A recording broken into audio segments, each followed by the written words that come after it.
Shalom, shalom, Israel, shalom, Israel. Barakatham. It's another beautiful Thursday. Welcome to Thursday Night Thunder. Give us well, no, don't even give us a quick second. We just want to talk for a quick minute before we get started. All the madness that happened yesterday. I just wanted to, we of course we're going to talk about it, but right now I just wanted to let y'all know, hey man, hey, if y'all are not prepared to watch him, you better get ready. It's about to go down. Right? And Esau is not playing. Esau don't even like other Esau. So it's about to happen, man. This is about to go down. How was y'all brother's day today, man? I'm doing great with all this Edomite on Edomite violence. I'm feeling great. And I can't complain. See, kingdom divided, and you know what those scriptures say. Hey, I can't complain. Hey, shalom, shalom, Israel. Yahweh Shem Yahweh Shabbat. Shalom, everybody. All right, run through here real quick. Shalom, Fonzo. Shalom, Shazad. Oh, that's Shalom, Soldier. Sakor. What's up? I was saying that's Edouard Kasadia. Oh, Khan. Shalom, Israel. Shalom. Just waiting for the captain to get back so we can bring something out real quick. If you guys haven't noticed or haven't paid attention, Esau about to flip on himself. Like he's literally about to turn on himself. As a matter of fact, go ahead and give me that Matthew 12 and 25. Sorry. As the title says, a kingdom divided will not stand. It's a kingdom divided. So a kingdom divided is definitely not going to stand. We see what Yahweh had. Con, you want me to get that one? I'm there. This is the book of Go ahead, Yahweh. I say this is the book of Matthew, chapter 12 and 25. It says, and Yahweh knew their thoughts and said unto them, every kingdom divided against itself is brought to desolation, and every city or house divided against itself shall not stand. That's right. And if Satan cast out Satan, he is divided against himself. How shall then his kingdom stand? And that's an excellent precept. It doesn't get any better than that. Excellent precept. How can they say it again? Say how can it stand? Satan against Satan, and that's what you're witnessing right now. Satan against Satan. Sure, translate into which language? Man, Edomites is fighting one another, left and right. It's only going to continue, right?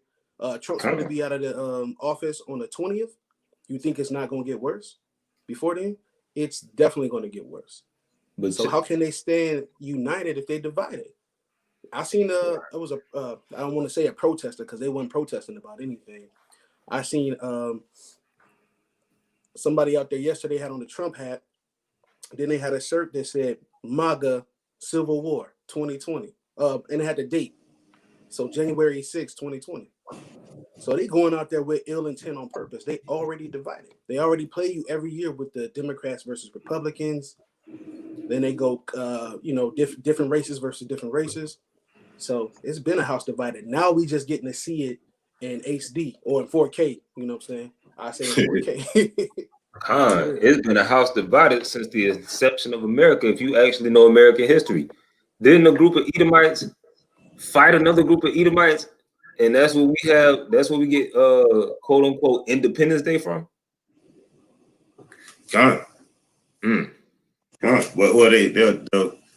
They'll tell you they was fighting for religious purposes and they needed to be free so that they can worship. There's a group of them that tell you they just wanted to worship, but at the end of the day, it was still Esau on Esau. Esau just didn't want to be oppressed by his own brother, while he oppressed us at the end of the day.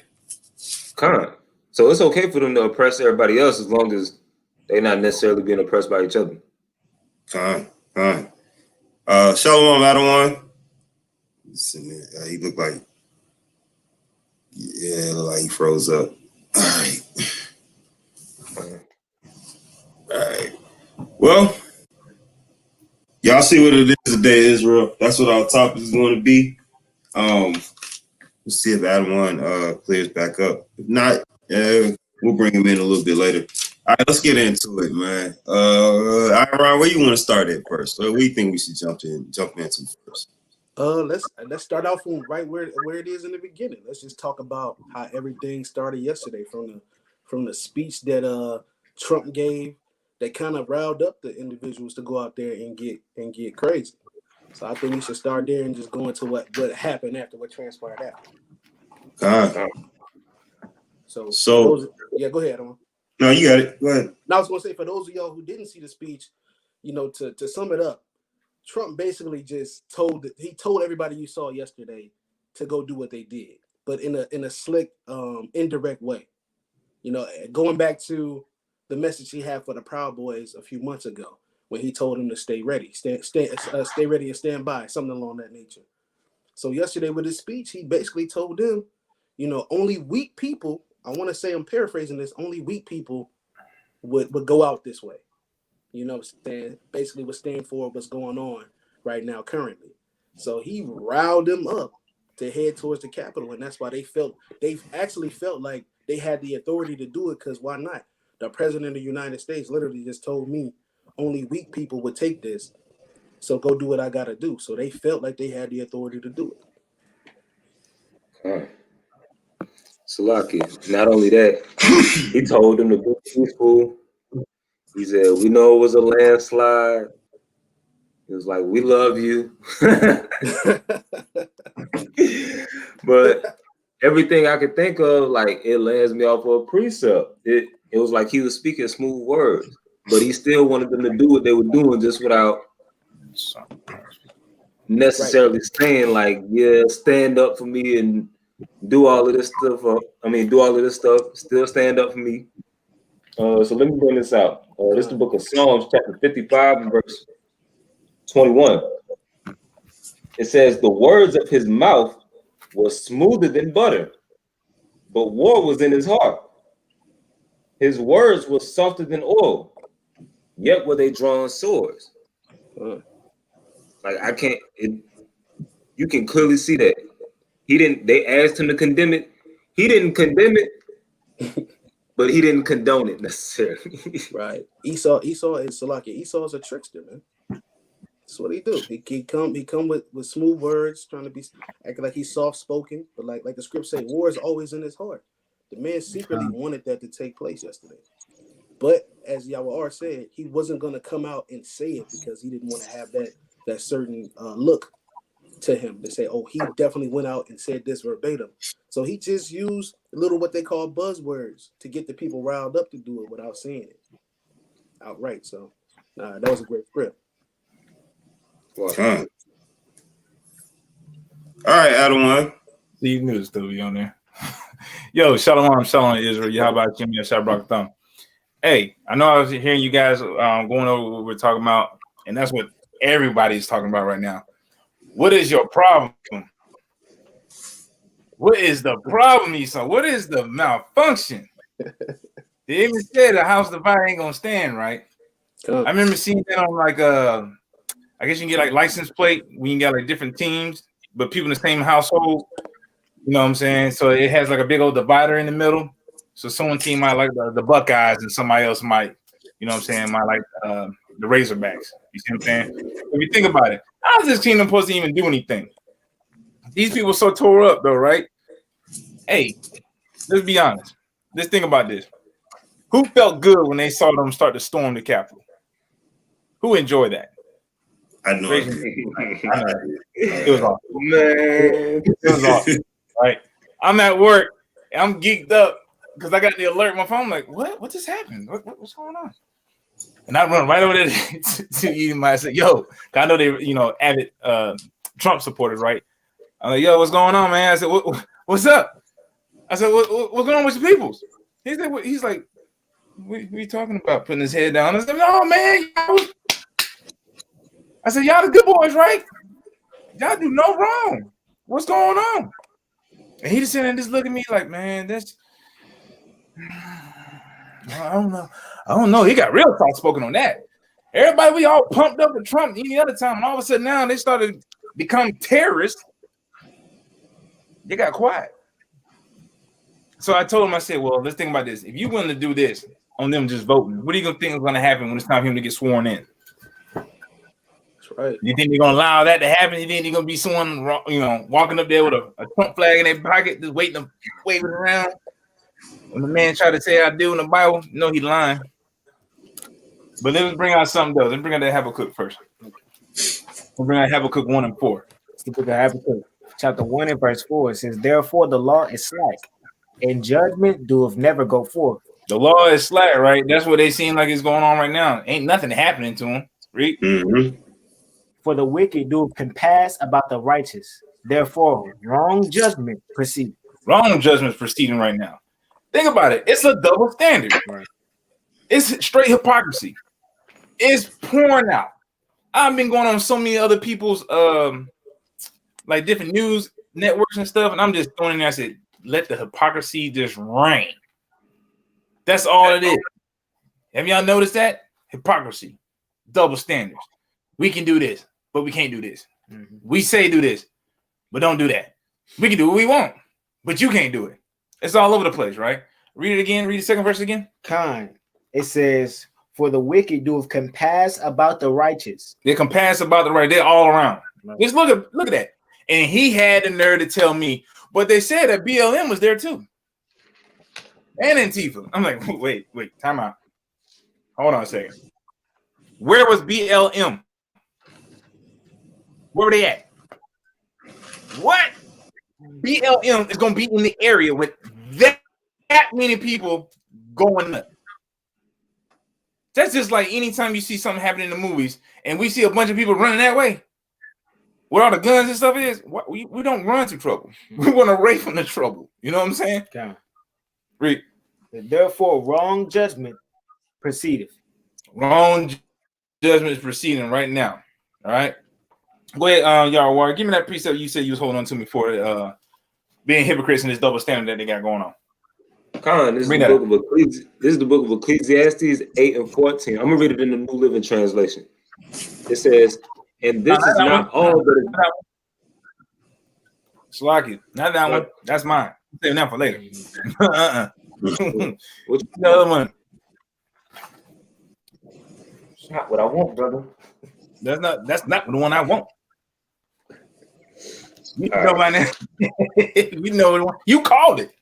It's not 8 and 14. That was Habakkuk 104. No. All right. It says, Isaiah 5 and 20 says, woe unto them that call evil good and good evil, that put darkness for light and light for darkness, that put bitter for sweet and sweet for bitter. Well, there's a double standard, right? So give me that Psalm 58, 1 and 2. Right? This is what they're doing all the time. There's nothing we'll be able to say. This is our captivity. We don't have power. But for some reason, they keep thinking we have equality with the devil. Why are we trying to be equal with someone that we're naturally above them? All right? And if we're in captivity, why would you sit there and believe that your oppressor is going to allow you to be on his level? He's your oppressor for a reason. Read. It's the book of Psalms, chapter 58, verse 1. Do ye indeed speak righteously, O congregation? Do ye indeed speak righteously? Read. Do ye judge uprightly? Are you supposed to be judging uprightly? Well, we know that's not happening. Read. O ye sons of men. Yeah. In heart ye work wickedness. In your heart, we know that's your mind. That's where you're working your wickedness at. This is where it's happening. Read. You weigh the violence of your hands in the earth. That's how you know what you're doing. Okay. Your violence is showing right there. There's nothing good about you. There's nothing wholesome about you. There's nothing kind about you. That's not what you're doing. You're proving who you are. You live by the sword. You just prove to everybody. How you gonna be out there? You Mason everybody. You're Mason and you're putting peaceful protest. Why is it that when Black Lives Matter was out there, there was armed security all over the place in body armor? full op gear. Pride Boys come walking up and everything. You get 3 cops in there, beat walkers. He gonna bite. What the hell is that gonna do? See what I'm saying? Read. The wicked are estranged from the womb. Come. They go astray as soon as they be born, speaking lies. As soon as they be born, you can't trust them. That's all they're gonna do, right? It's in their nature. That's the point I'm trying to bring out right there. It's in their nature. This is what they do. They live by the sword. They're gonna die by the sword. They have that. They can live off the fat of the land, and everything they do is in from the wickedness of that, right? We're gonna keep it going. If you got something, jump on in anytime y'all want to. But I'm gonna roll with this. Isaiah 5:20. We just read them. Oh, you did? Oh, it's like 59 and 14. This is the book of Isaiah, chapter 59 and verse 14. Bring that out. It says, and judgment is turned away backward, and justice standeth afar off. For truth is fallen in the street, and truth is fallen. You see how different this is? It's gonna be kind of hard for you to understand, so you're going to have to read the other version of this. But we're gonna bring that out again. So check this out. Go slow with that. Read. It says, and judgment is turned away backward. Use your phone. And justice standeth far off. Justice is standing afar off, right? So where's the justice at? Was it on the steps? Was it running up the balconies? Was it scaling the wall like Spider-Man? Where was the justice at? Read.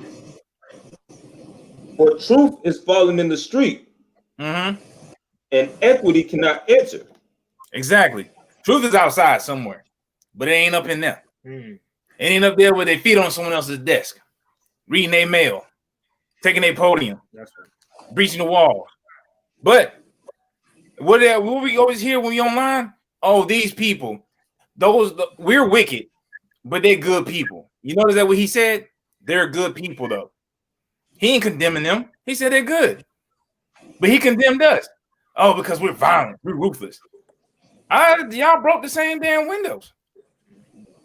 One person gets shot. But you ever notice? Y'all watch that video of that one Edomite girl, the one who died, actually getting shot. That when she hit the ground, and you notice around her who was right there on the stairwell with all the people, the rest of the police and riot gear with shotguns. How come no one else got shot infiltrating that building? Let that be us. What would happen to us? Everybody did. Go. To speak on that double standard that you're really talking about, there was somebody on Twitter who they saw, I believe it was HOI, the brothers from HOI, who was going down to the Capitol. They posted a picture of the brothers from HOI heading down to the Capitol and said, hey, look, that looks like a group of black Israelite extremists heading down here with their clubs. They posted that while literally Edomites is going crazy. They storming the Capitol. They real like being thugs and terrorists. But then they talk about here comes some black identity extremists with their clubs, and all the brothers was doing was just walking down there to teach. Walking down the street. They were so worried about us, and we're a small little group just minding our own business, taking a walk, saying, there they go, doing their thing. Guess we're gonna prophesy again and tell the world, look at the evil double standard, and they're gonna focus that on us. Come on now, y'all. Come on, Israel. Let's wake up to come on. It's double standards, man. All over the place. So, Israel, do you think you have a chance while you're still in this captivity of trying to be equal to somebody like this? They live by the double standard. It's all hypocrisy. Let me get that Jeremiah 12:1. It's the book of Jeremiah, chapter 12, and verse 1. Bring that out. Righteousness art thou, O Lord, when I plead with thee. Yet let me walk with thee of thy judgment. Wherefore doeth the way of the wicked prosper? Wherefore does the way of the wicked prosper? We ask that all the time. Does it seem like they win? They can do what they want. The answer is yes. They can do what they want. They're allowed to do what they want. He gave it up to them to do it. Yeah. You own that. This is their territory. This is their turf. It's like, think about it. You ever go to a sports game and you on the team and you're the visiting team and it seems like all the penalties is on you? All the flags on you? You always getting a holding call? Like, come on, man. I'm a wide receiver and I'm getting a holding penalty. Come on. What? What? I'm a running back and I'm getting a false start. Really? I got a precept. Can I get Proverbs 20 and 23? Go ahead. This is the book of Proverbs, chapter 20 and verse 23. It says, diverse weights are an abomination unto the Lord, and a false balance is not good. A false balance is not good. That's that double standard we talking about. You know what I'm saying? I shoot you, I shouldn't be blamed. You shoot me, you go under the jail. That's that double standard we talk about. The Most High don't like that double standard. He gonna make them pay for it too. How you? Where's that Lady Liberty at? Where's Lady Liberty? Where's she at? Where's the scales of justice? Where's it at? That's what I'm saying? Jake. So finish what you're reading. Cons, book of Jeremiah, chapter 12 and verse 1. It says, righteous art thou, O Lord, when I plead with thee. Yet let me talk with thee of thy judgments. Let me talk of thee of thy judgments. I want to talk about this. Like, hold on a second. Do you not see what's going on? Read. Con, wherefore do the way of the wicked prosper? Is it just me, or do we see these guys getting away with murder? Like literally, murder. All the time, right? Wherefore are all they happy that deal very treacherously? Why they are so happy and they can get away with it? Why is it that you see the police and they're doing selfies with everybody who's breaking in? When you're supposed to be to that from ever happened. The sister from before.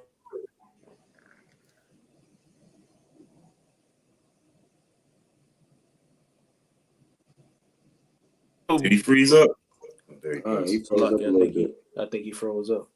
Yeah, but he's talking about that sister we was talking about, the one from the George Floyd protest and got hit with that rubber bullet. She got hit right above her, right in the middle of her forehead, and now she can't use her left eye, if I'm not mistaken. It's completely shut down. Con, you back at one? So my back. You back? I got a precept for that too. Like everyone else had froze for me too. It's the book of Zechariah, chapter 11 and verse 5. Go ahead, bring it up. Zechariah chapter 11 and verse 5. It says, whose possessors slay them and hold themselves not guilty. And they that sell them say, blessed be the Lord, for I am rich. And their own shepherds pity them not. So that's exactly what happens. Every time something happens to us, we get to marching, we shall overcome, and we get ready to tear something up. Then they send Al Sharpton or Jesse Jackson or somebody else to do damage control. Every time. Because they know it's going to keep us docile. That's right. I you. Can we all just get along spirit they want us to have? That's every time, man. So y'all think this is something? It's only gonna get worse, man. Literally, as each day builds and each day goes on, more prophecies is going on unfold. It's only gonna get worse. You gotta build up that loins. Be prepared, man, because it's only gonna get worse. Let me bring this piece up out 2nd Esdras chapter 16, verse 70 through 71. I'll read it myself. It says, for there shall be in every place and in the next cities a great insurrection upon those that fear the Lord. They shall be like madmen, sparing none, but still spoiling and destroying those that fear the Lord. And that's kind of almost beginning right now. They starting slow, but they showing you what everything's about right now. And every city is about to start being an uprising. If you think that went down in the capital and ain't gonna go down in your city, you're sadly mistaken. It's gonna be insurrections all over, not only this country but other places. So just be prepared for that, man. The Most High is revealing everything before our eyes right now. I yield. Lock it. even with seeing all that, you still got people that still are baffled. Like they cannot, for the life of them, figure out why all of this stuff is still happening. And it's like they're putting so much hope in a vain. They put so much hope in a nation that won't save them. Like they keep watching for a nation that's not going to save them at all, like the scriptures say, in Lamentations. But don't just quote it. Call it. This is the book of Lamentations, chapter 4, and verse 17. Mm-hmm. It says, "As for us, our eyes as yet failed for our vain help, and our watching, we have watched for a nation that could not save us." Go back to the top. Go back to the top. Read it again. It says, "As for us, our eyes, Israel. As for the nation of Israel, keep going. Our eyes as yet failed for our vain help." We constantly asking the other nations, "Hey, can we get some equality? Can you stop shooting us in the street?" That's right. Do we have to take this? Hey, yo, how about this? Can you just leave us alone? We are constantly asking the other nations this. Keep reading. "In our watching, we have watched for a nation that could not save us." There's nobody that's going to come in here and take us out of this predicament. You got two choices. Go along or wait for Yahweh Shah to come back and set us free. That's right. Nobody's coming in to get us up out of this. Adawan, you good now? Oh, it's like it, Adawan. I keep reading down because it gets Keep going in. more detailed. It says, "They hunt our steps, What time are we starting? that we cannot go in our streets. 27 minutes ago. Our end is near. Our days are fulfilled, for our end is come. Our persecutors are swifter than the eagles of the heaven. They pursued us upon the mountains. They laid wait for us in the wilderness." So lucky. It's so much in that. Go ahead, King.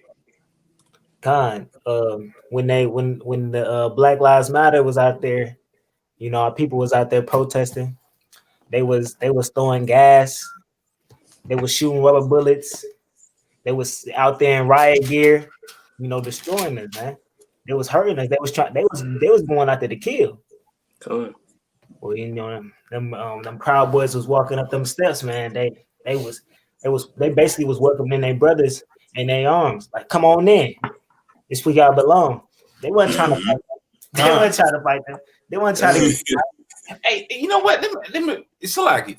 Why was Jake trying to be the hero? Like Salaki, Jake was running. Jake was running. He wasn't trying to be the hero. He was like, "Back up! I'm gonna hit you with my stick." Jake was trying not to lose. As they walking up the stairs, like, bruh, it's like he wanted to look like he was doing something so he don't get fired. Still got fired. Hold You know on. what I'm saying? So that's why I want to bring out this one right here. I'm trying to go ahead and be quick with this because I know I got something else I got to show y'all. And it's gonna be raw. You want to get that Job 21:7? It's the book of Job, chapter 21 and verse 7. Bring it out. Wherefore do the wicked live? Wherefore, you gotta slow down now. We gotta let the people understand this stuff. Check this out. Read it again. It says, wherefore do the wicked live? Mm-hmm. Become old. Become old. So where they living? How they living? Then they become old. What? Yeah, are mighty in power. And they mighty in power. It's like, damn, they can do anything they want to. Right. I mean, damn. I tell you one thing. Why are we sweating bullets when the cop get behind us? They get out the car and cuss out the cop. And the cop like, have a nice day. I'm sorry for disturbing you. Want to give you an escort to work? Can I help you? You see what I'm saying? That's why it's like we gotta start this whole I forgive everybody spirit too. I forgive my oppressor for oppressing me. No, we don't punish them because we broke the law, statutes, and commandments. We did wrong. We're off. They're just doing their job. So what are you expecting, Israel? Let's go get the Ecclesiastes 8:14. The water, big mind for the donation. The water for the donation. 8:14. Yeah, Water. that's that. I had an Ecclesiastes 8:14 in the NLT if you want it. if you so like if you hold on to it, go ahead and read it then. Con, this is the book of Ecclesiastes 8 and 14 in the New Living Translation. It says, and this is not all that is meaningless in our world. In this life, good people are often treated as though they were wicked. Good people is often treated as though they're wicked. Who could you think they be talking about? Read on. And wicked people are often treated as though they were good. Complete opposite. Sound like hypocrisy, huh? Right? We're in a nation of hypocrisy.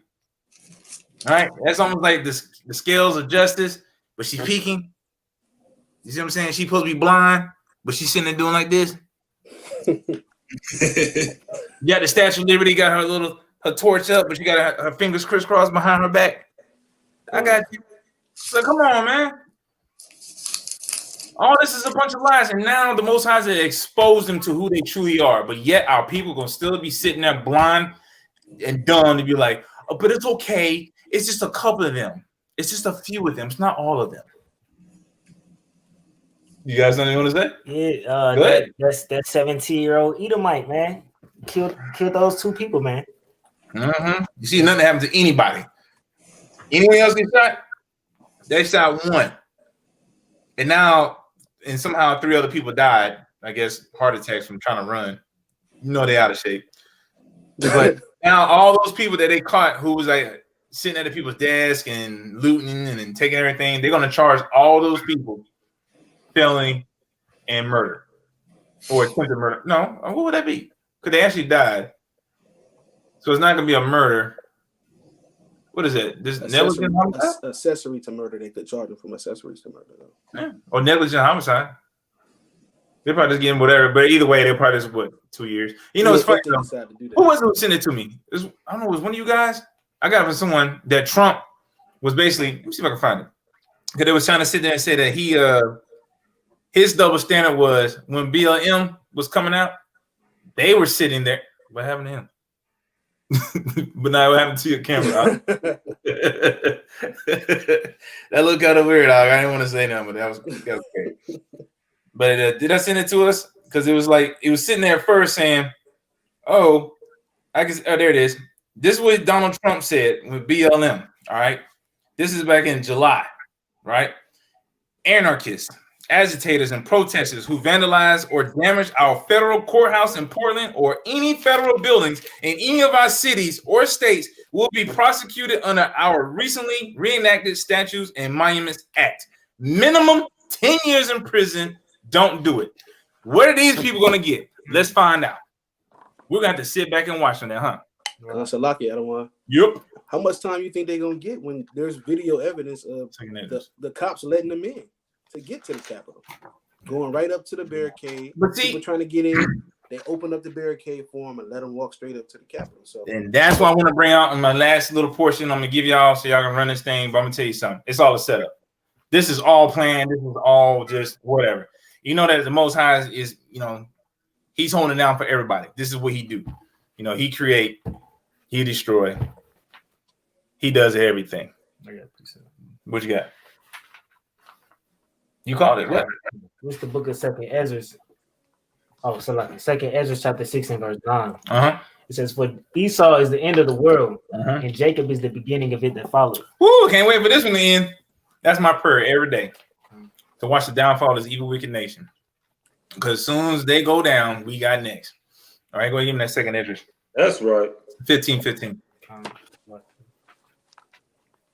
We have got to get you another book. Where's your cover? That book is gone. Read. It's the book of Second Ezra, chapter 15 and verse 14. It says, "Woe to the world." 15. It says, "For the sword and their destruction draweth nigh." For the sword and their destruction is getting real close. This is what we're waiting on. This is what is the whole point of being a watchman. We can't wait. We're watching to see what's going on. What's going to happen next? Read. "And one people shall stand up to fight against another." One people to stand up and fight against another. Red versus blue. Or pink versus pink. However you want to see it. Read. "And swords in their hand." Hey, they got swords in hands. I guess we got clubs. Whatever. Read. "For thou shalt be a sedition among men, invading one another. You're sitting there and you're invading that building that has nothing to do with you, just to prolong the inevitable. Read. They should not regard their kings. They're not regarding anyone of authority. Read. Nor princes. Anybody. Read. In the course of their actions shall stand in their power. They can do what they want. Hey, this is your land. Do what you want to do. See what I'm saying? You want to tear up your own house? Do what you want to do. We know that. But like I said, this is seen to be all playing out, right? It seemed to be kind of like, hey, what's going on? Because this is kind of weird. And this is what I want to bring out in this last portion, right? Y'all give me 1 minute. I just want to show y'all something. You're not going to believe me anyway. All right? I have to show you to prove it to you, right? That's why I said you have to watch and pay attention to what's truly going on. And we already know something doesn't make any sense. Okay? So here we go. Let me see if I can share the screen right quick. Precept, Adawan, if I may, as you grab it. This is the book of Ecclesiasticus or Sirach in the Apocrypha. It says, but he that giveth his mind to the law of the Most High and is occupied in the meditation thereof will seek out the wisdom of all the ancient and be occupied in prophecies. And that's literally what you're about to bring out. Mm-hmm. Gone. So if you guys can see this in your on the screen, please throw up a 7 in the chat if you can see it. I can't tell. I'm looking at the screen right now. Hold on 1 second. I left my paper downstairs. That's all right.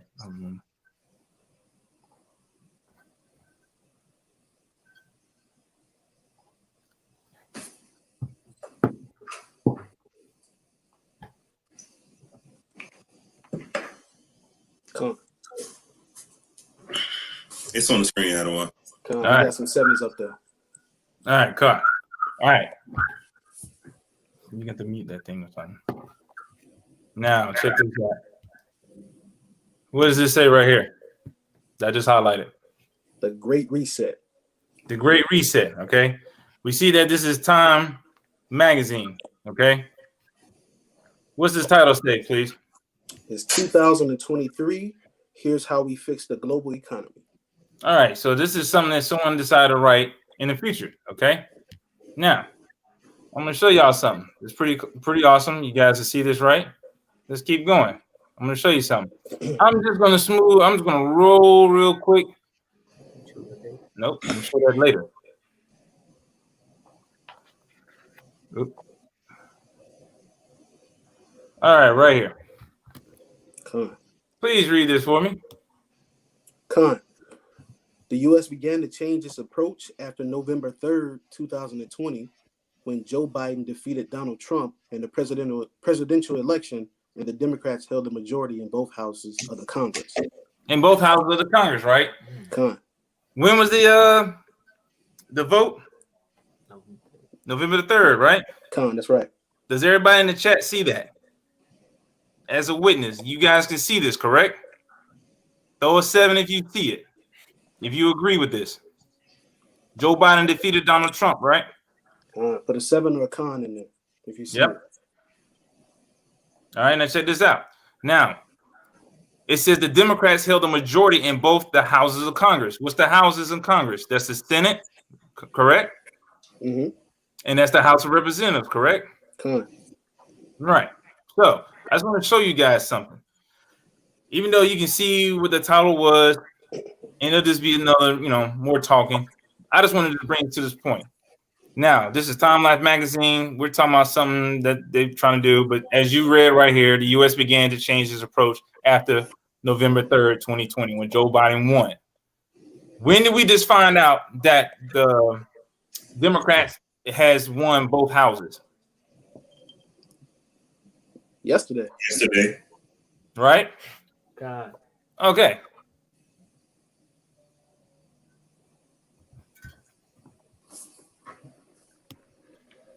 They saying when was the article written though? When was this written? October 22nd, 2020. Does everybody see that?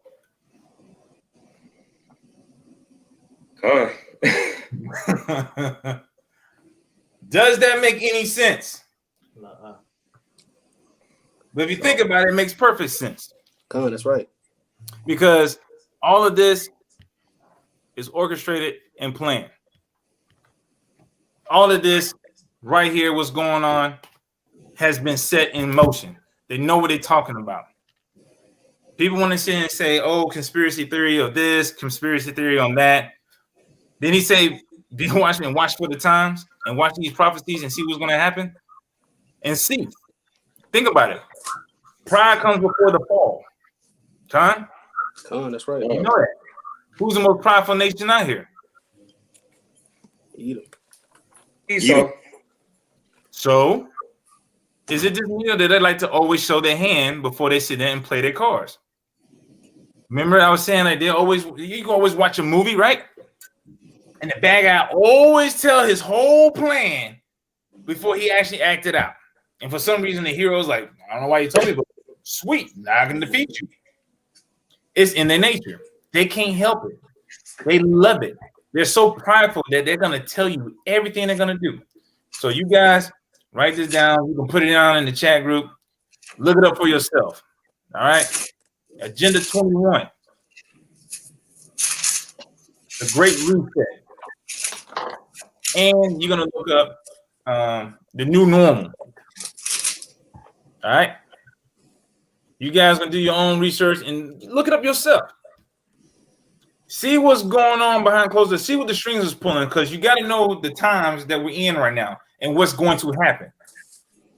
You're going to have to see how they're trying to direct us and make the whole world sheep at the same time. They're trying to rock you to sleep, because think about it. You got to think about this. And I told the people at work, and they're like, oh my God, I didn't ever think about it like that. Check this out. If you can make something so bad, a precursor, i.e. Trump, so bad that you're just going to just hand over the next presidency to someone else who's supposed to be just as equally bad, who has a record, but now he look like a damn saint to everybody. Because the one before him was just that wicked. Everybody's like, I'm going to choose a lesser of two evils. All you did was put the one in the power to do the job that's actually next. You just co-signed it. And now you gave him the House and the Senate, and Kamala Harris, if there was a tie, she swing votes to the Democrats. Every law they want to pass can go through. Good. There's nothing to stop any of their law. Nothing. So lucky, I don't want. All they did was rock most people to sleep, and people they fell for it. They rock you to sleep like a baby. You got so tired of Trump that you was willing to vote for anybody. Like they were saying, who's gonna vote for Satan or Satan? And y'all chose Satan. Even so, that's right. He right. The World Economic Forum. Who's in that? The top people who pay over $600,000 a seat just to participate, to sit and say, we need to do a great reset of the world economy at one time. How do you reset the whole world's economy at one time? And what are you resetting them for? And who's going to benefit it? Because they're going to paint this pretty picture. And then you got to see that the Agenda 21 is supposed to be for the future for 2030, which is now only 9 more years away. But this was brought up back in the early 2000s. So now you got to see, like, wow, how far in advance were they trying to get this thing ready for? You see what I'm saying? This stuff has been in the making. Esau is, damn, he's good. He strategizes and plans everything out meticulously. He's very good. Pay attention to this. The whole world is going to come together on one accord and say, we want this for the betterment of our entire species. And they're going to use climate change. But what do they say? What's supposed to happen when the Most High starts to return? What are you supposed to start to see? Pestilence, earthquakes, everything's starting to happen, right? Mm-hmm. So instead of saying the Most High is coming back, he's pissed off and he's coming to get his people, they're going to say it's climate change. And we need to start changing things around us so that we can get ready.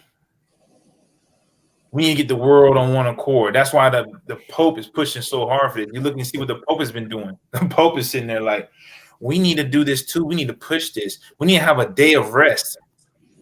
And it should be for everyone to take a Sunday off. Look it up. Look it up. But I just wanted to bring that out to you guys. Because like I said, I don't got to say nothing. Just research it by yourself. You can see plenty of that stuff. And see all the other countries that's involved. Think about it. There's a reason why there's the United Nations. That's right. The WHO, the World Health Organization. Everything is to bring everything onto one banner. There's going to be a head. Someone's going to be in charge. They got to have to talk to everybody. Check it out, Israel. I'm saying, you know what I'm saying? But that's it. That's all I want to bring up. I know you guys got to rest. Run this, baby. I just want to share it with you. I thought it was kind of strange. I'm sitting scrolling because I was like telling people about Agenda 21. I saw that Time magazine article. I'm like, cool. Oh, yeah, October 22nd. But I'm like, wait a minute. Wait. How did you know that they won everything? But then you want to say that the Simpsons can predict everything too. Come on, y'all. No, I saw the plan. That's why the Simpsons can predict it. They part of the plan. You got to think about it, man. You have to think about this stuff. Israel, take the blindfolds off and start watching and see what's going on around you. Don't get caught up in this, man. You guys going to be woo-wee. Rightly divided time. Y'all go ahead and do your thing. I'm going to go ahead and cut it loose. And the Rock's better lead y'all and the rest of y'all stuff y'all got to do, all right? So I do appreciate it. Shalom, everybody. Shalom. Shalom. All right, Israel. Shalom. All right, Israel, check this out. Look at this picture. Look at this picture. Y'all see this? The Edomites in the front of this picture. It's crazy. All right. Now I want y'all to understand. I need y'all to look at this picture and understand something. There are no Jakes anywhere in this picture. When we brought up the Proud Boys, this is what we're talking about. This is what we're talking about. There's no Jakes in this picture. All right? This is right. Straight up bumpkins. Exactly. This is straight up rednecks. Up and down the board. And you can see the one Edomite in the front. He literally looks like, yo, I'm ready for war. But then you got to understand, this is what Esau want. He want war. He ain't playing. This is exactly how he want to live. That's exactly how he want to live. Just like that. All right? Salak, everyone. Precept. Mm-hmm. Go ahead. Let's get his blessing after it clearly shows that Esau was crying towards his father Isaac after his brother Jacob came and got the blessing. Go ahead, bring it up. We said this is Genesis chapter 27 and verse 38. And Esau said unto his father, hast thou but one blessing, my father? Bless me, even me also, O my father. And Esau lifted up his voice and wept. And Isaac his father answered and said unto him, behold, thy dwelling shall be the fatness of the earth, and of the dew of heaven from above. Salakia, go back to the top. I want to show something real quick. Go back to the top. Verse 38 or verse 39? Yep. Verse 38. And Esau said unto his father, hast thou but one blessing, my father? Do you know how much pride you gotta have to look at your dad and be like, yo, what about me? You're not gonna give me nothing? Right. You gotta have more than one. He tells his dad, like, you gotta have more than one blessing. How you just gonna give him everything? Keep reading. Bless me, even me also, O my father. Bless me, even me also, oh my father. Don't give my brother everything. Give me something too. That's messed up, Dad. Stop playing, Pops. Give me something. Keep reading. And Esau lifted up his voice and wept. He wept. He cried. Oh my God! I can't have anything. You're not gonna give me anything, Father. This is not right. Stop it. Give me something. Go ahead. Keep going. And Isaac his father answered and said unto him, Behold, thy dwelling shall be the fatness of the earth. Hey, you'll get a chance to take over everything. You'll get to see the world. You'll get to conquer all the people. Keep reading. And of the dew of heaven from above. Oh, you'll get to all that was given down to the Hebrews, to your brother. You'll get a taste of it. You might not enjoy it, but you might get a taste of it. Keep reading. And by thy sword shalt thou live, and shalt serve thy brother. So at this point, now, in order for you to enjoy it, you got to slaughter everybody. You can't just take it. You can't just walk in here and be like, yo, let me get a piece of the pie. No. You got to take out the baker. You got to take ownership of the oven. And then after you do that, you gotta mark up the price and sell it wholesale for you to enjoy it. That's the world Esau living in. That's the world he living in. I gotta tax you. I gotta steal your stuff, and then I gotta tax you for stealing your stuff. And then when you cry it's unfair, now I gotta claim that you're partly racist because you don't like the fact that I took your stuff. That's true. This is Esau for you. This is what we dealing with. Like, we're not talking about a regular. We just not talking about regular people. Like, Jake take your stuff and he literally like, hey, you can buy it back for a price. Esau take your stuff and he literally goes, well, you can try to buy it back. I'm gonna take all your money and then I'm gonna change the rules. And you got to try to buy it back again. All right. Hold on. I had to drop that. This is Jeremiah 49. Hold on. This John Riggins, send us an email. We just started a prospect phase with you. Send us an email. And we might be able to get you in on the next one. Go ahead, King. This is Jeremiah 49 and 9. It lines right up with it. It said, if grape gatherers come to thee, would they not leave some gleaning grapes? If thieves by night, they will destroy till they have enough. If a grape gatherer, you read it again. Read it again. I like that. No, you good. Let me start at verse 7 so people understand exactly what this is talking about. Concerning Edom, thus saith the Lord of hosts, is wisdom no more in Teman? Hold on. Concerning who? Concerning Edom. No. We talking about everybody, man. Concerning who? Concerning Edom. Thus saith the Lord of hosts, is wisdom no more in Teman? Is counsel perished from the prudent? Is their wisdom vanished? What? He just asked the same question 3 different ways. Yo, why are they like this?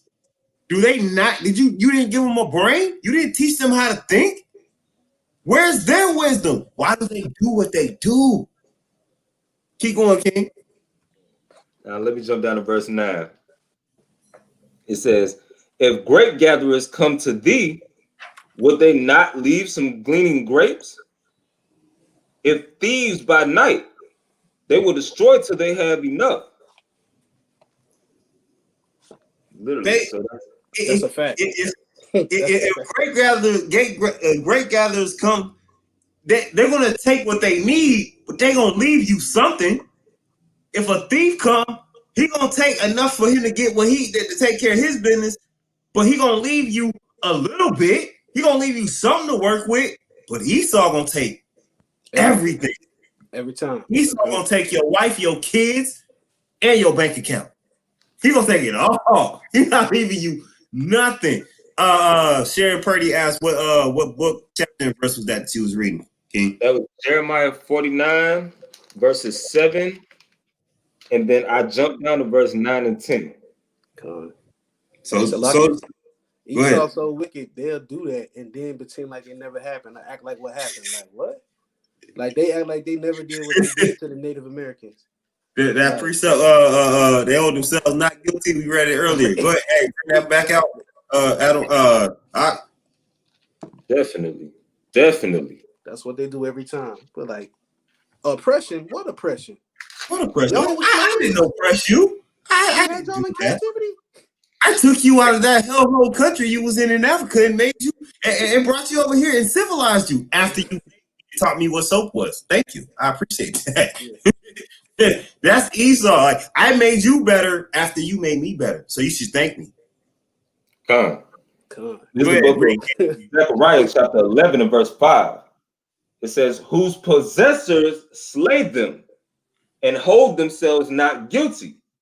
Like, you ever seen Esau apologize for slavery? It's like pulling teeth. He ain't never gonna do it. It's like pulling teeth. They just say, they just say, well, it was wrong, but it was in the past. They don't ever say, man, I'm sorry that happened. I can tell you to do that for the Holocaust, though. For the Holocaust, you better be remorseful. You better be remorseful. Hey, not only that, 9/11, you better remember. You better remember how they came over here and killed all these fine. Wait, it wasn't just white people that got killed in them towers. Black people got killed in them towers. Hispanics got killed in them towers. But what they want us to remember, all them white people that died in them towers. That's what they. It's like Esau so wicked, right? They give you MLK Day, right? Like, remember Martin Luther King. He died for you, but you killed him. Yeah, you shot him. How wicked is it? Give you a day for somebody for you to remember that they killed. Like, that's what Esau do. Like, you shot him. He didn't die. He didn't wake up that morning and go, let me go on that balcony and get shot for some freedom. No, you shot him and then said, yo, he died for freedom. That's not what his purpose was. He was trying to live to see the freedom. He wasn't trying to die for it. Hey, it's just what happened. You know what I'm saying? Same thing with Malcolm X. He gave his life so that y'all can see it, so that y'all can understand there's a better path. No, you killed him so he wouldn't show us there's another path. Right. Wicked as hell, man. Not just Malcolm, but Martin was the only one that actually fought to try to remotely integrate with them. And then after he realized what he was doing, he said, I led my people into a burning house. And then they burned down the house. Yeah, they got rid of him. As soon as he said that, it was time to go. But now they give him a holiday. Yeah, but Malcolm didn't get a holiday. He fought for the same thing. Stokely Carmichael didn't get a holiday. He fought for the same thing. Marcus Garvey fought for the same thing. Nat Turner fought for the same. Well, we know they definitely ain't gonna get Nat Turner. Ain't gonna be no Nat. But see, Salaki, they want you to remember the docile version of MLK. That's why they show all the old speeches where he was trying to integrate, and you know what I'm saying, oh, free at last, all that. They done showing his last final speeches that he really had. They want you to remember the docile Martin Luther King. So they throw that day, and then that's what we think. We go with that, like, well, they gave us a day. And Jake don't care as long as he got the day off. Jake can celebrate anything if they give him the day off. 4th of July, you got a whole outfit every year on the day that your ancestors were still in captivity. That's Jake. Somebody tell me the lie. Show me where I'm lying at. Jake can't wait to barbecue. Y'all got, man, I got my new fit for the 4th. Y'all be excited to be oppressed, man. And meanwhile, while y'all excited for the 4th, Esau excited to run up in the Capitol. Hey, y'all don't understand. Yeah, I hope. Hopefully, I can get all these, get some of these images and show y'all. But y'all don't get it. Esau was happy to be in the Capitol, man. He was. It's not like Esau ran up in the Capitol and was like, what should I do next? Yo, he sold us. He's stealing letters. He's stealing mail. Esau tried to take the podium. Yeah, that's a fact. You got that? You got that picture? I'm gonna find it. He gonna pull up some of the images, man. Because Brother Ezrael said Esau is a base man. That's right, man. He a base man. That's right. Hold on, nah, we can't just say that. Yep, we gotta prove that. Hold on, let's grab that in Job, the book of Job. But before we do that, hold on. Let's read what it talks about these base men in Jeremiah 49:16. It says, thy terribleness have deceived thee, and the pride of thine heart, O thou that dwellest in the clefts of the rock, that holdest the height of the hill, though thou shouldest make it, Salakim, I'm getting tongue tied. Though thou shouldest make thy nest as high as the eagle, I will bring thee down thence, saith the Lord. So it's kind of saying the same thing as Obadiah, where he says, the pride of thine heart hath deceived thee, O thou dwellest in the clefts of the rock. The clefts of the rock are the caves. Now, I know all y'all done seen that Geico commercial where they say, it's so easy, a caveman could do it. And y'all also seen the cartoon of Flintstones. Now, I don't ever remember seeing any black people in that cartoon. Think about that. Let's think about that. But we have to look. There are no black people in that cartoon. I watched it religiously. You ain't gonna find one. Right. So you have to ask yourself in history, when were they living in the caves? The Dark Ages. All right, so let's go to this is the book of Job, chapter 30. This we can't make this up. Is there a way that you can blow that up? Bring that precept out first, then we're gonna go into this picture. Go ahead. The book of Job, chapter 30, in verse 5 through 8. It says, they were driven forth from among men.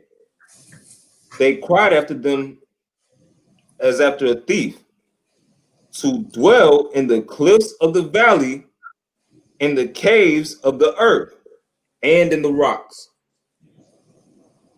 Among the bushes they brayed, under the nettles they were gathered together. So when it says like under the bushes they brayed, and those are like grunting sounds, like a caveman typically grunts and how a caveman typically talks.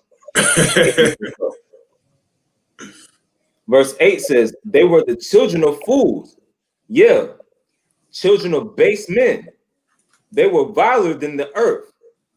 So when you look at humanity and you break down the word human, it means man of color. You get two words. You get hue and then you get man. Cool. They lack pigment, which is what Esau actually means. Ashawa in the Hebrew is wasted away as heat, because this pigment wasted away off his skin.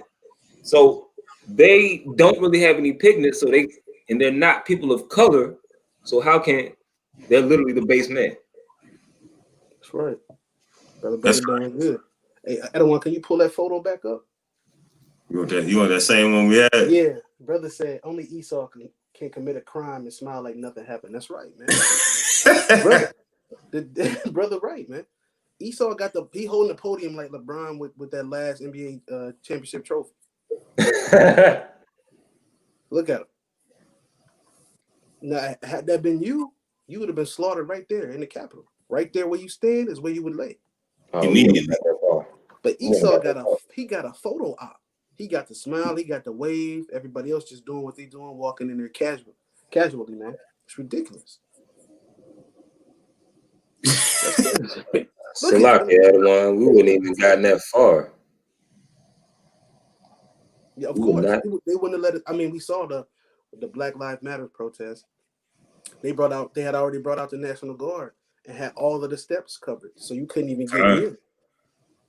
But as we saw, you know what I'm saying, if some of y'all saw, it was video of the cops actually letting these brothers through barricades to get to the Capitol. So they were invited to be rowdy, to be disorderly. But before our people even act like that, they already are on edge, prepared to stop anything in motion from happening.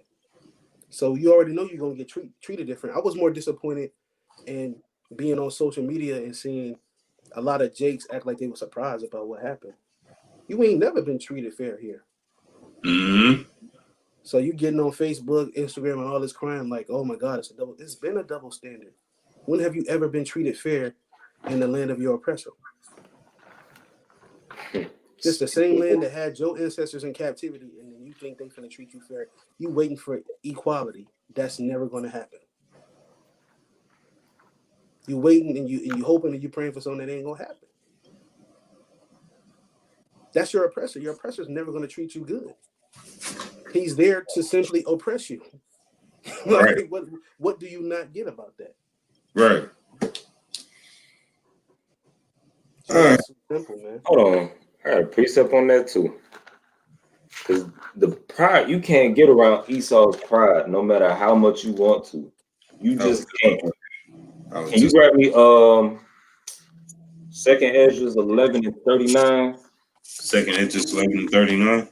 Yeah, and I'll read Daniel chapter 7 and verse 19 through 21, because we're gonna show y'all exactly how all this ties in together. This is the book of 2nd Esdras. Hold on, Edwin. Before we got to build them up to it, because remember we kept making statements about eagles and everything. Right now, Daniel seen certain things, and Ezra saw certain things as well. That's right. Bring that out. So in the book of Daniel, chapter 7 and verse 19, it says, "Then I would know the truth of the fourth beast, which was diverse from all the others, exceeding dreadful, whose teeth were of iron, and his nails of brass, which devoured, break in pieces, and stamped the residue with his feet." Now, even looking at this fourth beast, which we know for a fact is Rome, and it talks about the teeth, and we know this is talking about doing damage to the other nations. When you look at the architecture that the Romans are actually famous for, it's called el dente, which literally means teeth. It's the Latin word for teeth. It's the root.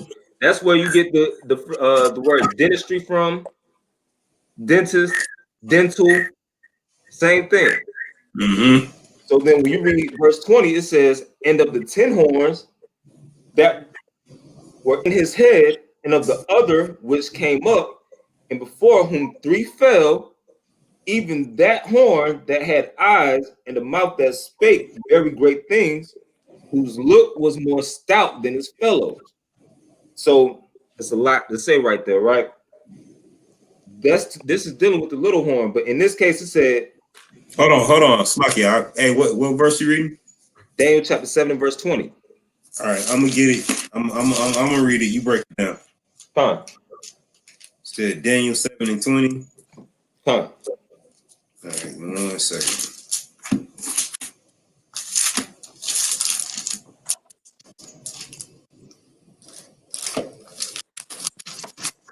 All right, this is the book of this is the book of Daniel chapter 7 and verse 20. "And of the 10 horns that were in his head, and of the other which came up, and before whom 3 fell." So it says, "And of the other which came up." So this is dealing with that little horn, which 3 fell. Those 3, well, that little horn is talking about America in this case. Those 3 are Spain, Britain, and France. Those are the 3 powers or horns that got knocked off to make this little horn so powerful. Keep going.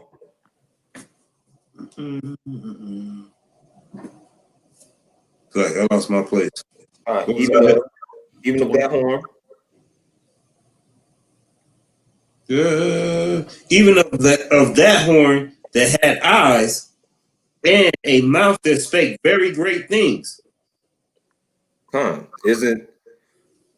Isn't America called the greatest country on the face of the earth? Right.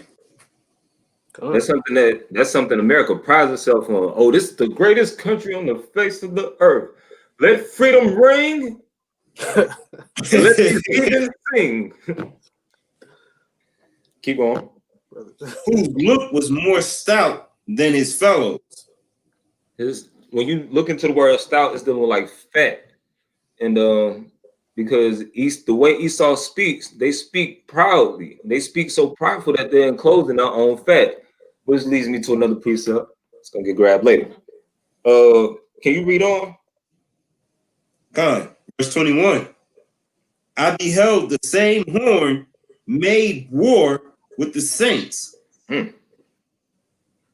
So now, go ahead. My bad. Go ahead.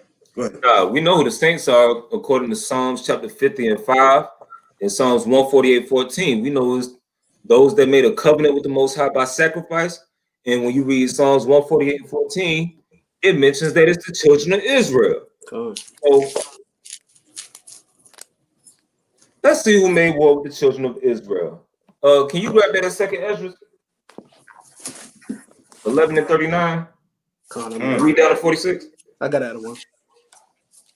Go ahead. You said read down to 46? Con, this is the book of 2nd Esdras, chapter 11 and verse 39. Art not thou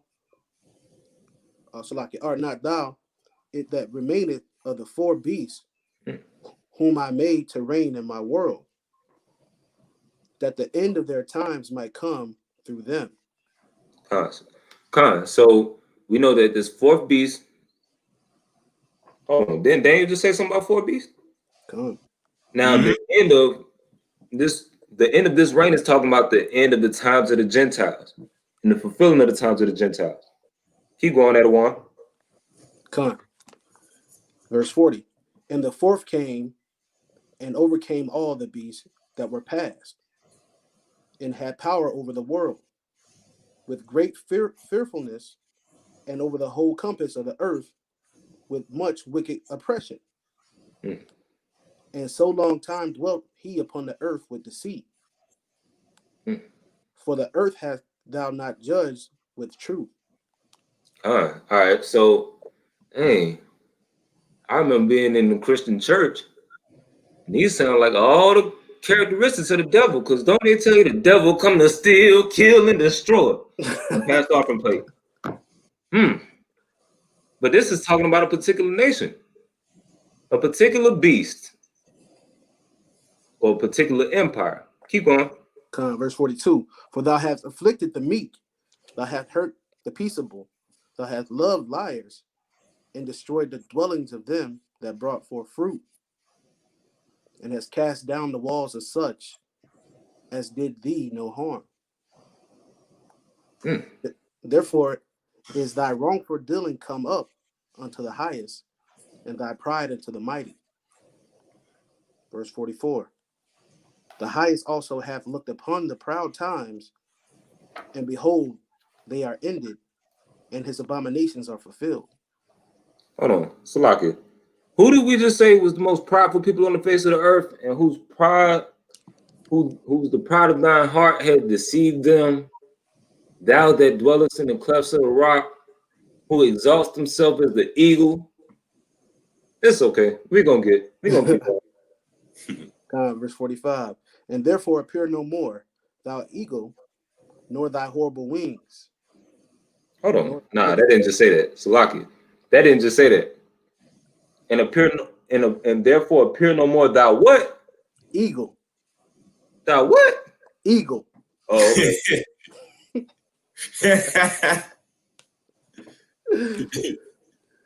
Nor thy horrible wings, nor thy wicked feathers, nor thy malicious heads, nor thy hurtful claws, nor all thy vain body. Verse 46, that all the earth may be refreshed and may return, being delivered from thy violence, and that she may hope for the judgment and mercy of him that made her. So long story short, in order for the earth to be refreshed, this beast has to go. Now, can you jump down to verse 12 and read chapter 11 so we can actually see the significance of this eagle? You said jump down to verse 12 in chapter 11? Chapter 12 and verse 11. Con. It's the book of 2nd Esdras, chapter 12 and verse 11. Bring it out. The eagle whom thou sawest come up from the sea is the kingdom which was seen in the vision of thy brother Daniel. Wow. Now Ezra is in the Persian captivity, which came right after Babylon, where Daniel was living, right? So you notice in Daniel chapter 7, it doesn't describe that 4th beast. It doesn't even tell you what the beast is, but it describes the first 3 beasts. Y'all see that? Now, we still, Adawan, you still in Daniel chapter 7? Adawan Benai? Hold on. Yeah. Can you grab verse 25? Daniel chapter 7, verse 25. And he shall speak great words against the Most High, and shall wear out the saints of the Most High, and think to change times and laws, and they shall be given into the hand until a time and times and the dividing of time. Right. So we know who the saints are once again. This kingdom wore out the saints, spoke great things against them. You got to show the people who the saints are. You got to prove that. You can't just tell them that. You got to prove that. Let's get it. Let's go to Psalms 148 and 14. Psalms 148 and 14. Con, I got it. You want me to get it? Bring it out. It's the book of Psalms, chapter 148 and verse 14. He also exalted the horn of his people, the praise of all his saints, even of the children of Israel, a people near unto him. The children of who? Of Israel. Nah, it's anybody that chooses to be saved. Anybody that believes on Christ. Israel. Israel. So Israel's the saints? That's what you're telling me? That's right, Edwin. Con. All right, Con. Keep going, King. Keep going, Yahweh. Fine. So now we see who this fourth beast is going to wear out and who this fourth beast is going to make war with. So when y'all get to Revelation chapter 13 and y'all see something about this beast making war with the saints, y'all know exactly where he's getting that, where John the Revelator is getting that from there. And y'all see exactly who he's talking about. Now it says... So we can go back. We was talking about Esau and the eagle and his origins. I want people to see something real quick. Bring it out. Hold on. Here we go. All right. Petra. Y'all see this? This is Petra. All right. I want you to see something at the top. Look at this. Look at that. Y'all see this? They have eagles above their doors. They have the same columns as the Roman columns as they did in Rome. All right. This is Esau. These are the people that we battling against. You notice something in this. They don't change anything that they do. This is their culture. This is their heritage. Everything that you see here is what they're going to continually perpetuate. All right. They had to come up out of these caves to be able to handle us and to deal with us. They had to deal with these to come up out of here and show you this so that we can see the Bible being played out. All right. This is where Esau come from. Petra, the caveman. When we were talking about earlier, and he said so easy a caveman can do it. We were talking about the beginning of this. This is what we were talking about. This in Petra. All right. This is the part of Esau and Edom's heritage that they don't talk to you about. They don't want to show you this. Because by showing you this tell you who the Romans were. If you understand this, you understand who brought us into captivity and who the Romans were. You know that you can't say, oh, well, the Romans could have been, no, they could have been partially black. No, they blended with Esau and then Edom took them over. And this is what you got out of Rome and Greece.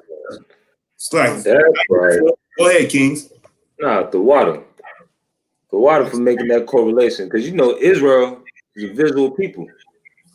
When you read Daniel chapter 7 and 25, all right, so we got that this fourth beast will wear out the saints. It says, and think to change times and laws.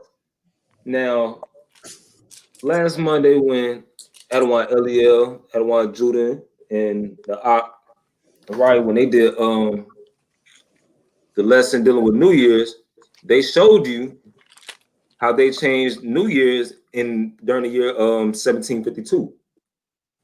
and made it go from March 25th to January 1st. That's one example.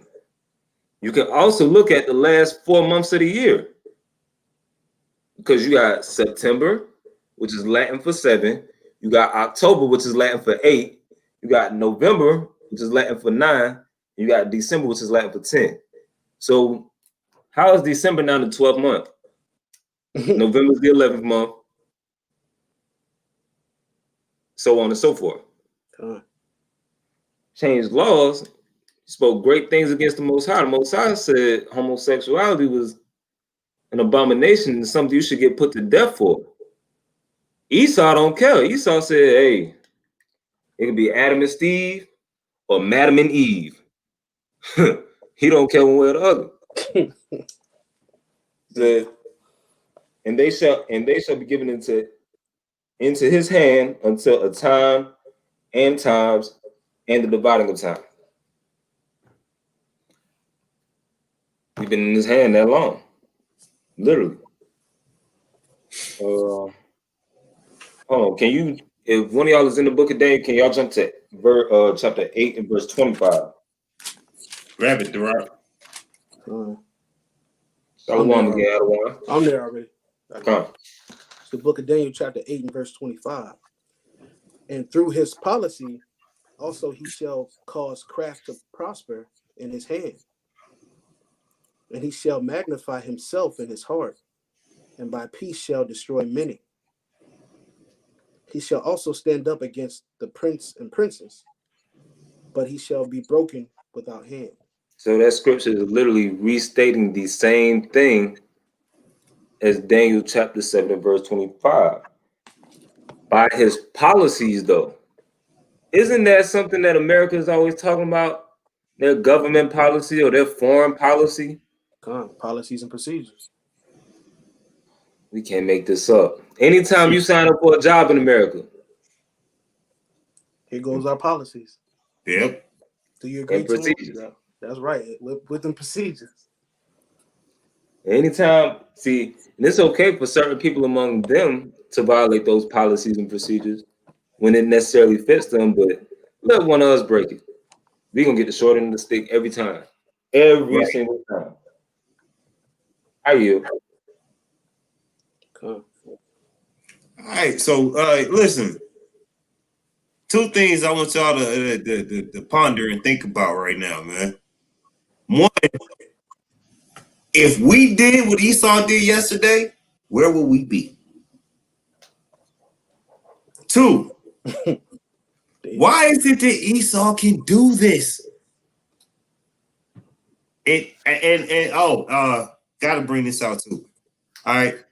First of all, the Shedemite that got shot, she was not the only casualty of war yesterday. There was actually reported 4 deaths yesterday. She got shot, and the only reason I believe that they're actually talking about her is because it was on camera. The other 3 deaths that they're talking about were health issues. I don't know how you have a protest and somebody has a health issue and it causes them to die, and it's just simply, it was just a health issue. No, I'm willing to bet there were more people in those situations that had that dealt with distress than just that one Shedemite that got shot. She's just the poster girl. She's just the one that was like, oh, look what happened. Oh, this is so unfortunate. There are some other people that had some situations where they just didn't try to help them at all. They didn't even put them on camera. They didn't even try. And you got to ask yourself, was it the police that did it or was it the protesters? Me, I'm going to go with it was the protesters that did it. This time, I'm going with the protesters instead of the police.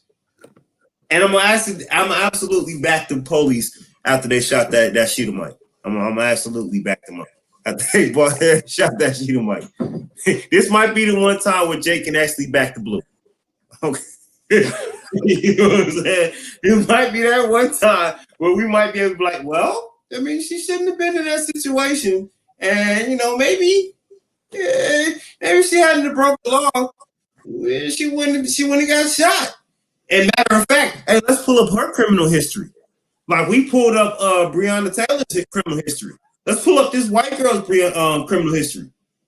What does she have going on? Why does she need to be shot? Let's pull hers up. Let's treat her the same way we treated our people. Why we gotta get treated like we're the scum of the earth? Why we gotta get treated like we're the bottom, we're the base? All right? She's the one. She attacked police. Are you going to see anything that comes out that says, "Oh, yo, she was acting irrational"? No, they're going to make her look like a saint because she got shot by a black cop. And then we're going to be the ones made out to be, the scapegoat or the villains in this situation. But as far as Israel is concerned, hey, we really ain't nothing changing for us in this situation. It is what it is. Nothing's going to change for us. We're just going to be at the bottom, and we're going to keep getting posted as the criminal. That's right. We're going to keep getting posted as the criminal. I don't know. I'm trying to find that image, but I don't know if any of y'all saw that picture of that random black dude standing in the middle of the protest. I gotta find that thing. Where he's just randomly standing there, like, yo, he's looking at all the Edomites, like, what the hell? what are you? Y'all really did that, huh? Right. But it also is a testament to look, Jake, you don't get it. Yo, Esau willing to storm the Capitol just because they president not gonna be president no more. You're getting shot in the street, and the best you can say is Black Lives Matter. Yeah. Hands up, don't shoot. Hands up, don't shoot. Hands up, don't no more. Matter of fact, while we talk about that Shedemite that got shot, hey, let's not forget about the Eve that got shot during the George Floyd protest in the forehead. We ain't gonna. I'm gonna keep bringing her up. And that's another thing too. Eve, stay off the front lines. We don't need no more of y'all getting shot. We good. Stay off the front lines. What is that? That's what's that that precept? But Eve wants to use authority. Hold on. Go ahead and get it, y'all.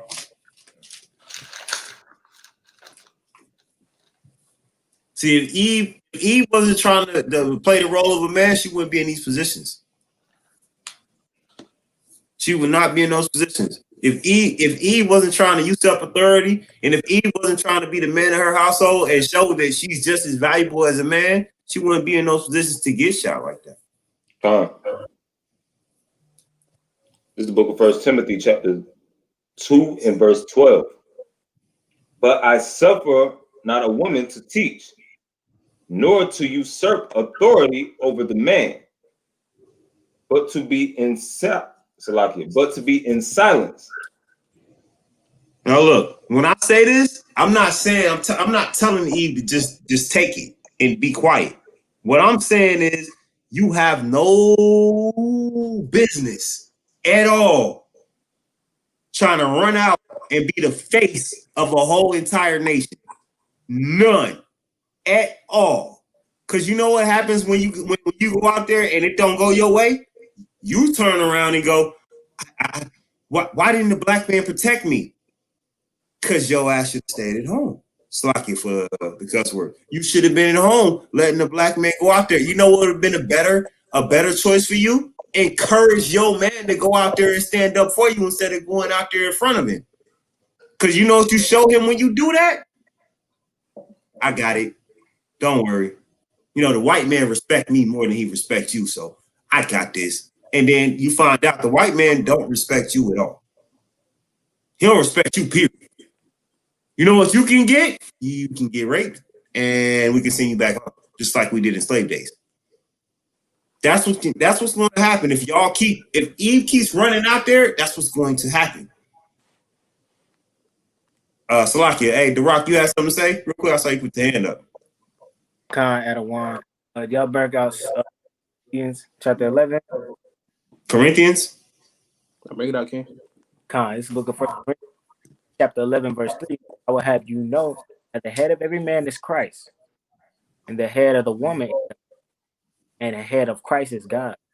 I brought that up to show y'all the Most High didn't mean for the woman to be out in the forefront of a protest. That's not your place. Lack of a better words, it's not meant for you to be out there in the forefront in the heat of battle. It's armored police officers in front. The men are supposed to be out there in the forefront. That's why he gave all the men the word to bring out and push forth for this spiritual warfare. So when you bring it to a protest, the women not supposed to be out there. You risking the women to be hurt. Now you looking at the man like, you just gonna let him slap me? And I've been out here. Con. That's the same thing. That's the same thing when you go on a date with your man. You got on your skimpy dress. You say you trying to do it. You trying to get your man attention. But you know, when you go out in public, your man with you, his attention not on you. When you out there, when you hit that restaurant and you walking through, he not looking at you. He looking at every other man that's looking at you. That's right.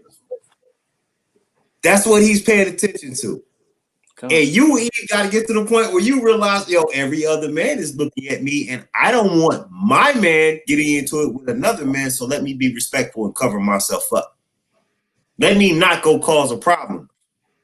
Because I can see myself in my younger days going back to how I was and be like, yeah, all right, let my rib go out there on the front lines of the protest and then being mad when the cop put his hands on her. But if I didn't stop her from being managed and going out there and putting her hands on the cop, what I'm getting mad for? There's no point in me being upset. You know, as we watch all these protests, I need Israel to understand something. All the brothers got to understand. Our sisters are going to take up for us. That's not going to stop. They are going to take up for us. You got to be man enough to keep them in a position where they're not going to the front line and you're going to the front line.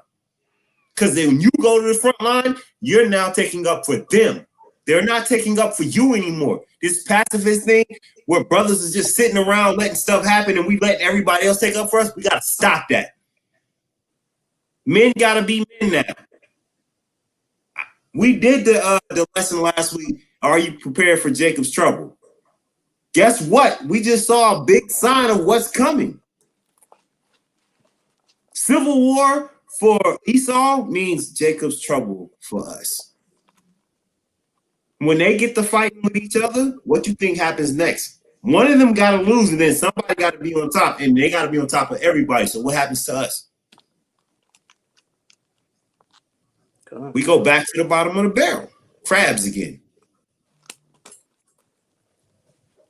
Any of you brothers got anything to say? I'm gonna pull this preset real quick while y'all talking.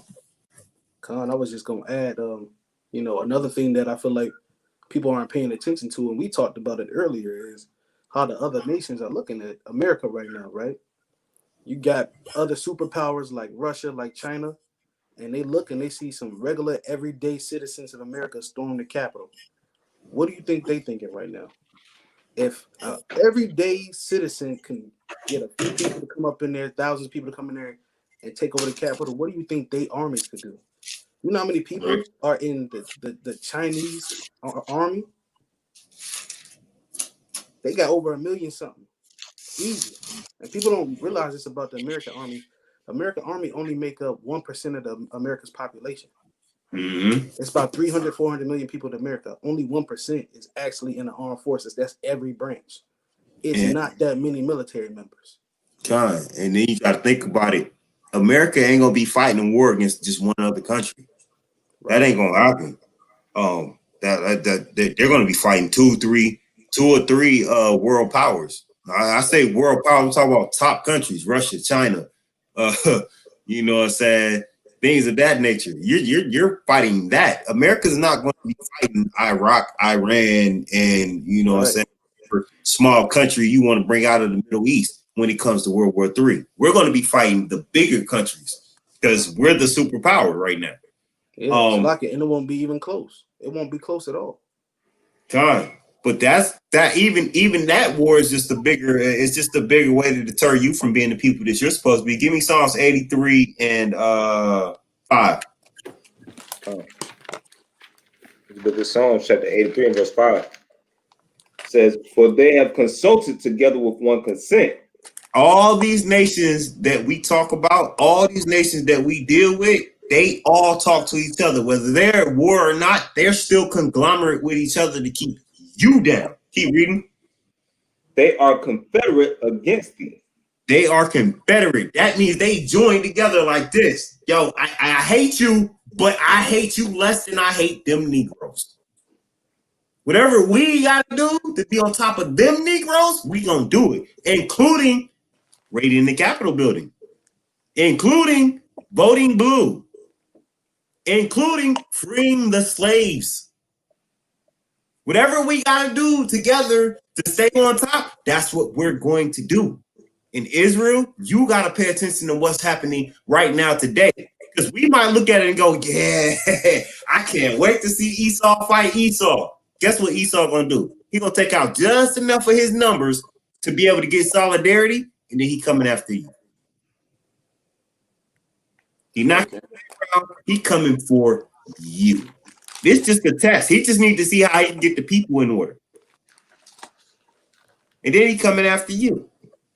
He coming to let you know what's good. And you're not going to like it because what's good, it ain't going to be fun. We literally are talking about famine, pestilence. We're talking about all that. Mm-hmm. We talking about brothers. We talking about brothers not being able to see other brothers for years, months. You know what I'm saying? You're not going to be able to find the word. And I'm not here to scare y'all or put fear in y'all heart based on everything that we seen. I'm not here to do that because we know, as long as if we believe in the Most High and we keep our faith, we'll be okay. There's a good percentage of us that'll be okay. I'm not trying to give y'all fear. What I'm trying to do is help y'all understand you got to be prepared. It goes back to what we said last week. You got to be prepared. You need to know what foods you can eat in the wilderness when all this hits the fan. You got to be prepared for all that. The Rock, got anything to say? I got a precept. Go ahead.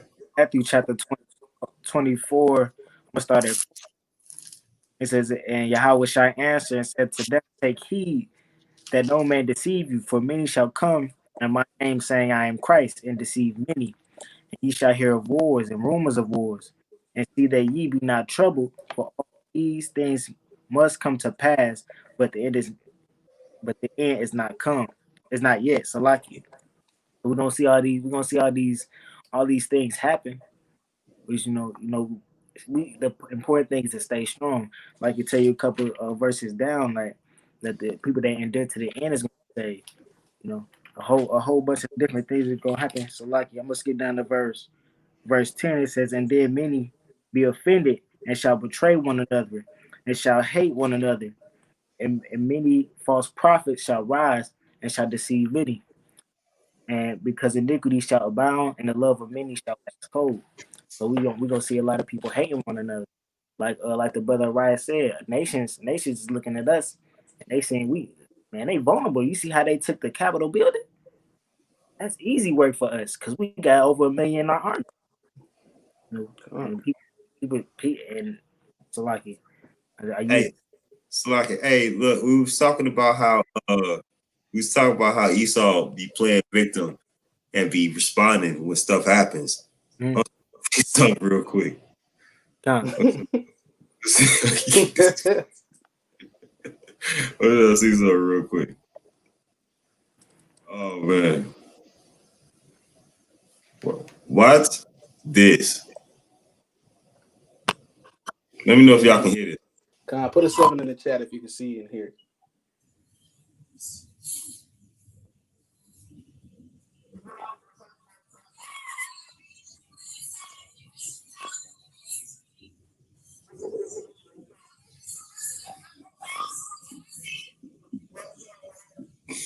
I'm not able to hear that at once. she said, we're storming the Capitol. It's a revolution. Hey, Salaki had a one. They said they could see it but not hear it. Oh, they couldn't hear it? All right, for those of y'all that couldn't hear it, she said we're storming the Capitol. It's a revolution. Before she said that, he asked her, why are you here? She said, well, it's I'm here to support. He said, what happened to you? Oh, I got maced. And then she goes, like, this is something that should have never happened to her. You just stormed the Capitol building. I'm sorry, Sheeta Mike. You're going to get maced, and you're lucky you didn't get shot. Right. Storm the Capitol building.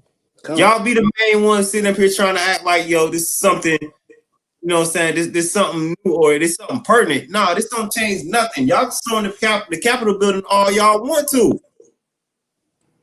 Ain't gonna change nothing. The higher ups are going to go, well, they're just not on our team. We're just going to keep pushing. They're not worried about you. All right? You know what I'm saying? I just want to give y'all a visual representation. All right? Because we all know that Esau, he played both sides of the fence. First, he's the aggressor. Then when you respond, he's the victim. And she's a prime example of that. And you ran into the Capitol building, you ran up on some police officers, they maced you, and now you're crying. Right. That's what Esau do. You're right, everyone. They'll start a fight with you, and then you'll beat them up, and they'll call the cops on you. Exactly. But when it's Black Lives Matter, and we got our stuff going on, nah. You know what I'm saying? You shouldn't have broke the law, and then they wouldn't have maced you. No, I don't feel bad for you. You shouldn't have broke the law. And that goes right back to they hold themselves not guilty, but when it's their turn, everybody guilty. Everybody guilty, Con. All right, so you know what I'm saying? I ain't gonna hold y'all up too much more. I'm gonna let my soldiers go ahead and close it out. If they got anything else to say, any questions, you can post them in the chat. We'll try to deal with any of your questions pertaining to the lesson first, on what we talked about, and then anything else. And then after that, we're gonna go ahead and get up out of here. Be watchful, everybody. Just remain watchful, man. We're supposed to be watchmen for a reason. Pay attention to the times. Pay attention to the prophecies that's passing, so you can know what's going on. Don't be out here lost. Don't be out here blind. Pay attention to what's going on, man. Stop playing Xbox, PlayStation 5, drinking all damn day, and pay attention to what's going on. Man, I like my PS5, man. I said all day, though. I don't want to say all day. I ain't say nothing wrong with playing it, but all day, don't get wrapped up into it, man. No questions? No questions.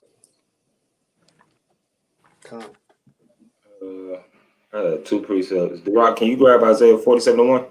I got it. Okay, you got that? Yeah. All right. Can you grab Job 15:34? 35? You want Isaiah first? Nah, we're gonna say that for last. The closer. It's the book of Job, chapter 15 and verse 35, you said? But start at 34. For the congregation of hypocrites shall be desolate. Fire shall consume the tabernacle of bribery. They can conceive mischief, and bringing forth vanity, their bellies prepare deceit. Isn't that everything we just said about America? A hypocritical nation. It says for the congregation of hypocrites, or the gathering of hypocrites.